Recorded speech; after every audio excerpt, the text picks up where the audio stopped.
So how do we describe Hester's marriage to going horrible, right? And if you cite evidence, because you're probably going to be asked to cite evidence, right? You could literally cite, I hate the man. That's a good one, right? Hate's a strong word.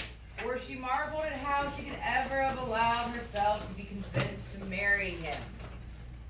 Right? She judged it her worst crime that she had ever endured the lukewarm grasp of his hand, and had permitted the smile of her own lips and eyes to mingle and melt into his own. That's on page 111. Okay? So remember, when we're citing evidence, we want to be able to pick out just a couple of things that back up our point. This is chapter 15. We're on page 111. Alright.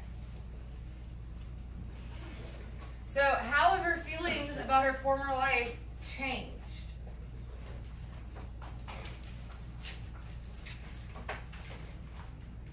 When she was living her life with him, what did she think about it? According to the narrator. Can you repeat that again? When she was living the life with him. Like when she was actually experiencing being his wife. When the baby came about. Baby came about afterwards. So when she's actually living with Chillings without his wife, has she convinced herself that she's happy? Yes. I mean, she wasn't happy in the beginning. Right? Well, yeah, but now she looks back on it, right? And is she happy about it now? No. No. So the betrayal, once again, is that she convinced herself that she was happy while she was living there. It's kind of like, have any of you guys ever been in a relationship that you thought was great at the time? You already know where I'm going, right? Then it doesn't get warm. But then you look back on it, you're like, man, that was a bad relationship. That doesn't get boring. I'm not saying I get through this. Yeah, I've seen a lot of people either grinning or averting their eyes, so I'm going to assume that all of you have experienced this. So it's kind of like that, where you look back and you go, man, I'm mad at myself for thinking I was happy. That's really funny. It's a 200-year-old book. I don't make this stuff up. It's just the people who've done it so often, right? I really thought I loved that girl. Yeah, man, I thought I was in love. Now I look back and dang, she treated me wrong, right? Anybody ever get a little upset when you look back at that and go, I wasted some time there? No? Did that yesterday. Oh. Yeah. Oh, my. Yeah. Yeah, well, see, that's what she's doing right now, you guys. She's thinking back on this time that she thought she was happy, like she could convince herself that she was happy, and now she's mad. So I got a question. Yes. What was it? However, does it? Well, what is the answer?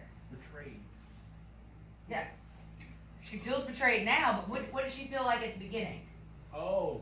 She was just convincing herself to something that really wasn't happening. Yeah, she convinced herself that she could love this guy.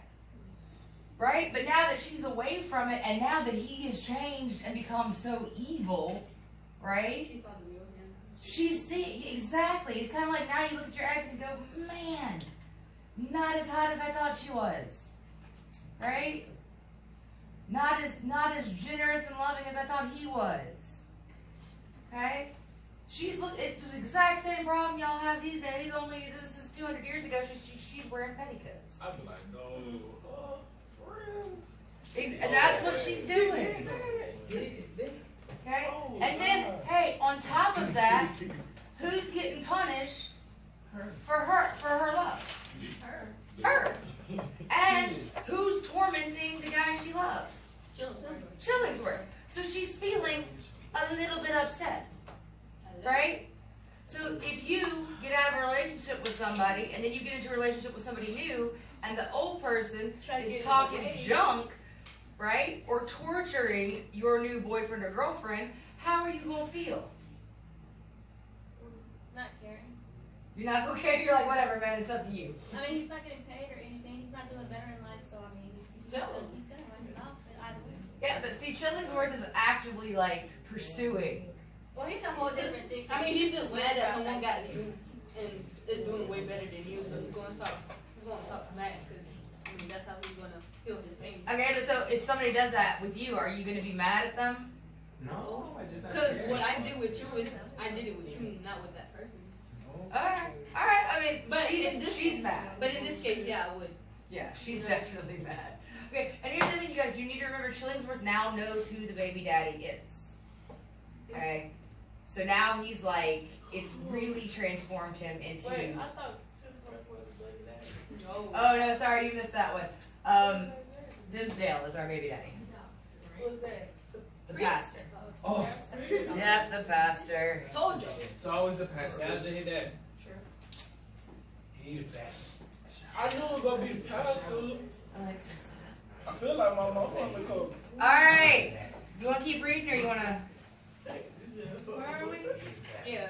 Yes, I hate, and the emotions of the moment threw a dark light on Hester's state of mind as she stood gazing at the crooked figure of old Roger Chillingsworth.